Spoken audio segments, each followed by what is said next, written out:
Добрый день, дорогие сябры. Мы працягваем вам рассказывать про розныя цікавыя гісторыі, звязаныя з нашым родным горадам, звязаныя з Гродно. І ў працяг тэмы беларускае піваварэнне, броварства, якую пачаў мой папярэднік Алесь Радзюк, я раскажу вам сёння пра гісторыю вытворчасці і продажу моцных алкагольных напояў, в першую чаргу гарэлкі, ну і ўсяго, што з ёй звязана. Пачну традыцыйна з цытаты. Сёння гэта будзе цытата з апавядання Якуба Коласа, якое называецца «Малады дубок». Думаю, што многія яго памятаюць па школьнай праграме. Якуб Колас піша наступнае. У сяле, у тым месцы, дзе вуліца выходзіць да Нёмана, стаяла даўней старая карчма. Гэтая карчма бывала бітком, была набіта людзьмі. Сюды сыходзіліся і ў радасці, і ў горы. Тут была гарэлка, як кажуць знайкі па частцы выпіўкі, і крапчэйшая, і таннейшая, і шмат прыемнейшая ад цяперашняй манаполькі. Гэта апавяданне Якуб Колас напісаў яшчэ ў часы Расійскай імперіі, напярэдадні Першай сусветнай вайны. Ну і адразу пастае пытанне, у чым жа розніца паміж карчмой і манаполькай, чаму гарэлка у карчме была смачнейшая, чым у манапольцы. На гэтыя все пытанні мы вам паспрабуем адказаць. Ну, увогуле лічыцца, што гарэлка, як гэтая, спірт, быў упершыню здабыты арабамі. Дзесьці першым, другім пачатку другого тысячагоддзя нашай эры.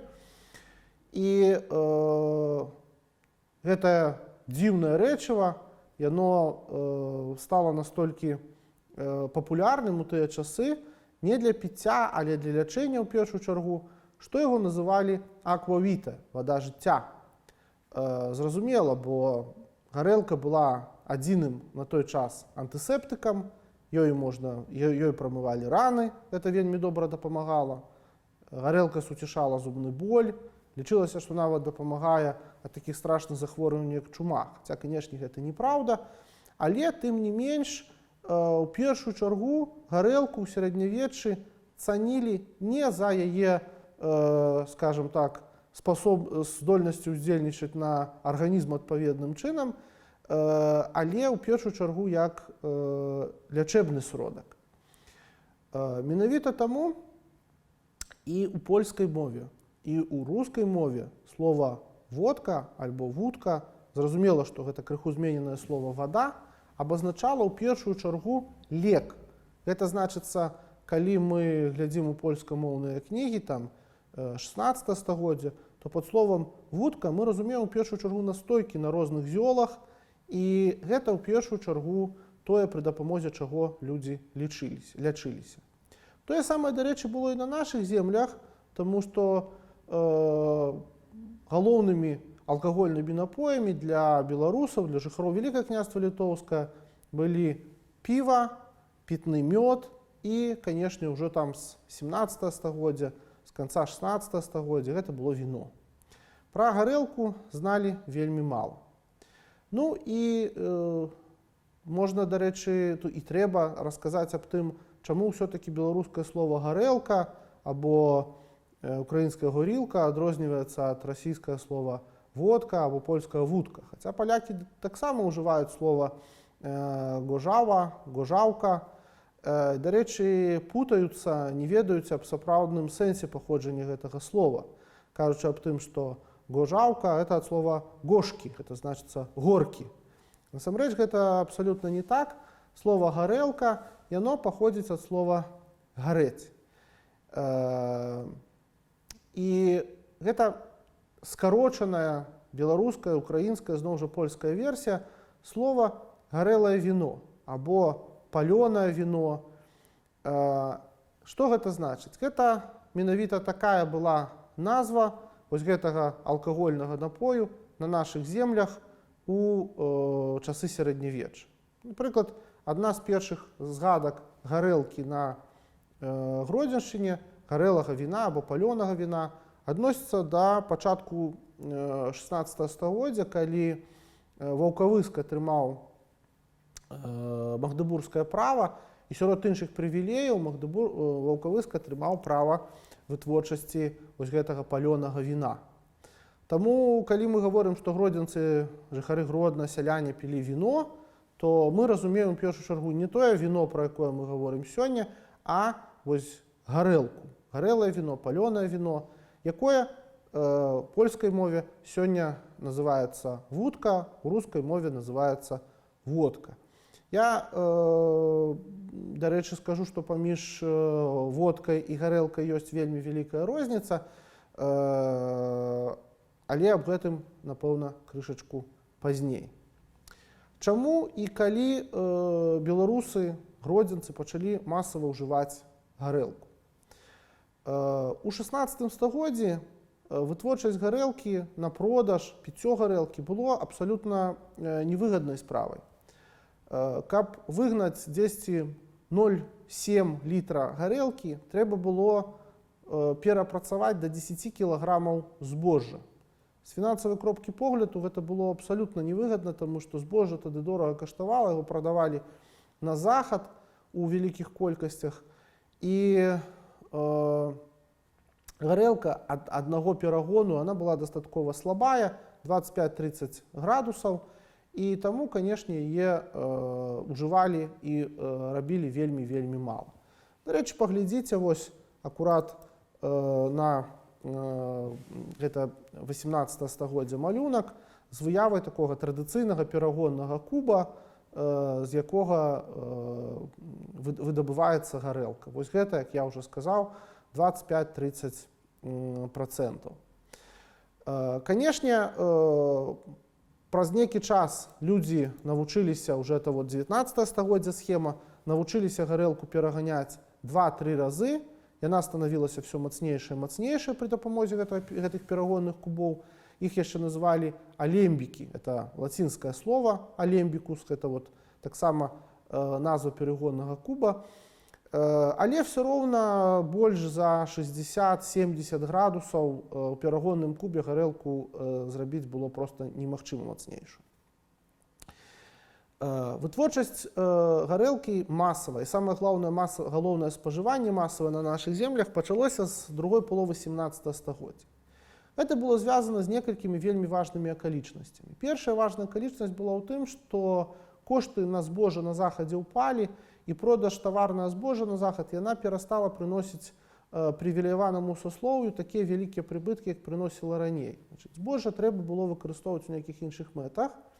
І другое, гэта, конечно, тыя геапалітычныя, ваенныя, страшныя катастрофы, якія абрынуліся на нашу беларускую зямлю у другой палове 17-18 стагоддзя. Чалавек не меў пэўнасці ў сваім заўтрашнім дні, таму ён актыўна ўжываў гарэлку як адзіны даступны на той час антыдэпрэсант. У Рэчы Паспалітай в 18 стагоддзі спажыванне гарэлкі дасягнула фантастычных маштабаў. Ну, напрыклад, сярэднестатыстычны шляхціц лічыцца, што за год выпіваў 10-20-30 літраў гарэлкі і каля 700 літраў піва ён мог выпіць. Значыцца, ну, можна сказаць, што чалавек заўсёды знаходзіцца ў стане такога лёгкага ап'янення. Адносна сялян у шляхты існавала адно вельмі важнае права. Гэта права прапінацыі оно называлася. Шляхціц на сваёй зямлі сваім сялянам мог абсалютна манапольна, некантраліруемых маштабах прадаваць гарэлку. Больш таго, сяляне павінны былі плаціць падатак. Это значит, яны або пакупалі гарэлку, або калі не куплялі, яны ўсё роўна павінны былі аддаць грошы. Зразумела, што селянін, стоячы перад такім выбарам, лепш выпіваў эту гарэлку, а потым ужо яе потым плаціў за гэта грошы. Шляхціч плаціў з этой прапінацыі падатак дзяржаве, і Рэч Паспалітая вельмі значную колькасць, там лічыцца, што прыкладна 20% ўсіх доходаў мела ад вот гэтай прапінацыі. Але, конечно, шляхта была поўным манапалістам. Сяляне самі па сабе не мелі права гарэлку рабіць, толькі падчас вялікіх святаў і падчас нейкіх важных здарэнняў. Напрыклад, калі было вяселле. Тады селянін меў права выгнаць гарэлку, але вся гэта гарэлка павінна была быць ужыта на працягу 3 дзён. Калі яна не ўжывалася, прыходзіў аканом і выварочваў, выліваў эту гарэлку, дэманструючы, што свята закончылася, все, трэба ўжываць гарэлку, которая зроблена у пана. Канешне, пасрэднікам паміж панам, памешчыкам і селянінам была, зразумела, карчма з яўрэем, карчмаром. Пачынаецца 19 стагоддзе. Прыходзіць расійская ўлада, і расійская ўлада вось гэты прывілей, права прапінацыі, яна захоўвае для мясцовай шляхты. Гэта вельмі важна, тому што на тэрыторыі расійскай імперіі мясцовая расійская шляхта она не мела права вот так вот самастойна гэтую гарэлку прадукаваць і прадаваць. Самае галоўнае, в Расіі галоўным чынам дамінаваў так званы чарачны водкуп. Што гэта значыла? Это значыла, што калі вы мелі грошы, вы маглі купіць сабе права за дастаткова вялікую суму прадаваць манапольна гарэлку на той ці іншай тэрыторыі. Вы пакупалі гэтае права і маглі потым в 10, 15, 20 разоў адбіць сабе даходы ад продажу, ад пакупкі гэтай ліцэнзіі. Трэба сказаць, што буйныя расійскія дынастыі прамысловыя, такія як, напрыклад, Марозавы, яны акурат і пачалі зарабляць грошы, зрабілі касу пачаткова, можна сказаць, з гэтага чарачнага откупу. Беларусі, я яшчэ раз паўтаруся, указам Александра I 1810 года было захавана за шляхтай права прапінацыі. Гэтае права захоўвалася дзесьці до 1830-1840-х гадоў, пакуль не пачалі ўзнікаць новыя спосабы кантролю ўлады, кантролю за продажам алкаголю. Людзі ў пачатку 19 стагоддзя пілі вельмі шмат. Калі, напрыклад, уявіць сабе Гродзенскую губернію пачатку 19 стагоддзя, на Гродзеншчыну былі в літаральным сэнсе тысячы корчмаў. На некалькі вёсак, або часцей за ўсё на кожную вялікую вёску прыходзілася карчма, або і дзве. Гродзенцы, некалькі тысяч жыхароў Гродна за год выпілі некалькі, бліжэйшых ваколіц, за год выпілі там прыкладна па 10-12 літраў чыстага алкаголя на чалавека.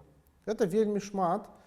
І, зноў жа, я паўтаруся, фактычна чалавек заўсёды знаходзіцца ў стане лёгкага алкагольнага ап'янення. Вы адразу запытаеце, а чаму, адкуль бралася такая велізарная колькасць збожжа для вытворчасці алкаголю?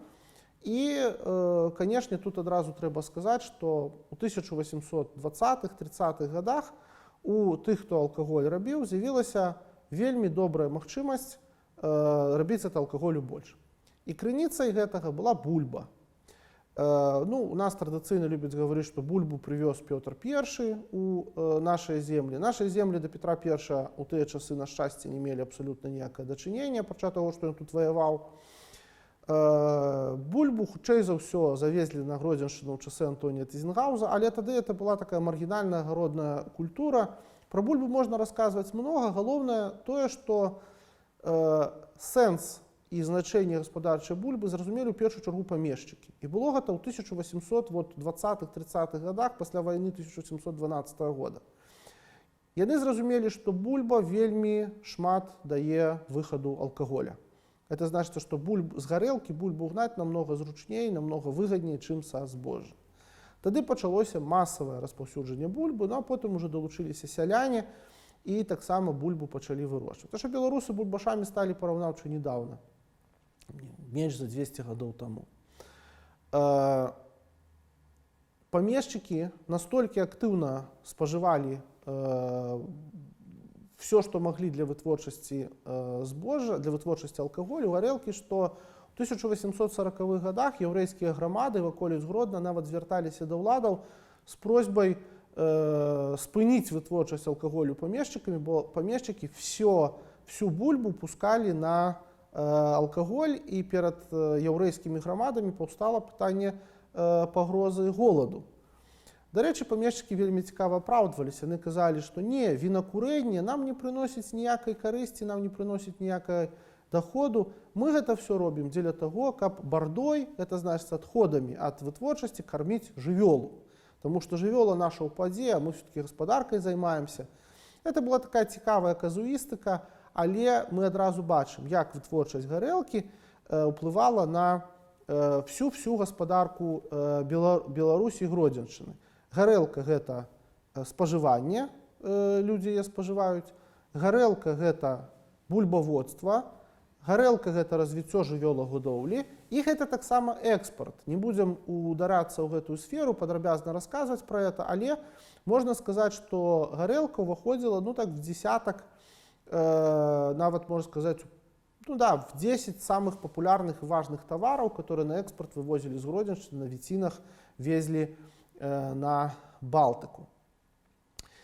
Дзесьці ў канцы 40-х гадоў, у 40-х гадах улады пачынаюць думаць аб тым, в 19 стагоддзі улады пачынаюць думаць аб тым, як ім змяніць вот гэтую сістэму вытворчасці алкаголя, як ім гэта продажу сістэму змяніць. І яны прыдумваюць такую вельмі цікавую сістэму. Яны, значыць, спачатку спрабуюць увесці зноў жа чарачны откуп. Напрыклад, на тэрыторыі Гродна, большых гарадоў Гродзенскай губерніі, некалькі гадоў таксама існавала сістэма чарачнага откупу ў гарадах. Это значыць, што у гарадах манапалісты маглі купіць сабе права на продаж алкаголю. Больш таго, вакол гарадоў была ўведзена так званая двухвярстовая зона, дзе ніхто іншы, апрача гэтага манапаліста, прадаваць алкаголь не мог. Дзеля чаго гэта рабілася? Каб чалавек, гродзенец, который хацеў танней выпіць гарэлкі, не мог выйсці, напрыклад, у Вярцелішкі або куды-небудзь у Ласосну і выпіць там нармальна гарэлкі, вярнуцца назад, узяўшы з сабой яшчэ пару бутэлек. Існавала так званая двухвярстовая зона. Ну і, напрыклад, скажем, бліжэйшыя вёскі былі ў межах этой зоны, а вот каля Панімуні, вышэй па цячэнні, была такая вёска, Жыдоўшчына она называлася. Вот она знаходзілася акурат за мяжой гэтай двухвярстовай зоны, і, хутчэй за ўсё, тыя плытагоны, віціннікі, которые былі аднымі з асноўных, конечно, спажывальнікаў алкаголя, яны там прыставалі, маглі заправіцца, скажем так, алкаголем, і ўнутры з сабой взяць, і плылі ўжо ў Гродна на прыстані. То есть, людзі ўвесь час абыходзілі гэтыя уладныя выдуманыя рэчы. Канешне, гэта было вельмі невыгадна гродзенскім карчмарам, і ў той час яўрэі сталі ініцыятарамі руху супраць ужывання алкаголю. У адной з папярэдніх лекцый, калі вы глядзелі, спаважаны Сергей Токс, ён расказваў аб тым, што быў такі антыалкагольны рух сярод сялянства. Вось у гэтым руху, апрача такой патрыятычнай, гаспадарскай, рэлігійнай складаемай, была яшчэ вельмі важная складаемая эканамічная. Яўрэі прысягалі, што яны не будуць купляць алкаголь у гэтых манапалістаў, яго ўжываць. Сяляне таксама да гэтай сітуацыі далучаліся, каб у першую чаргу неяк перамагчы ўлады ў гэтай справе. А потым ужо, канешне, да гэтага ўсяго далучаліся і рэлігійныя лозунгі, а з часам пачалі далучацца і патрыятычныя лозунгі, таму што, все-таки свядомасць сяляніна яна развівалася, сялянін станавіўся ўсё больш гаспадаром, ўсё больш самастойным чалавекам, і ад алкаголя, канешне, паступова пачынаў адмаўляцца. Вось так выглядала сітуацыя з вытворчасцю, продажам алкаголя да сярэдзіны 19 стагоддзя, а ўжо пра манаполькі, пра ўвядзенне дзяржаўнай манаполіі дзяржаўнай у Расіі на алкаголь я вам раскажу у другой частцы маёй лекцыі.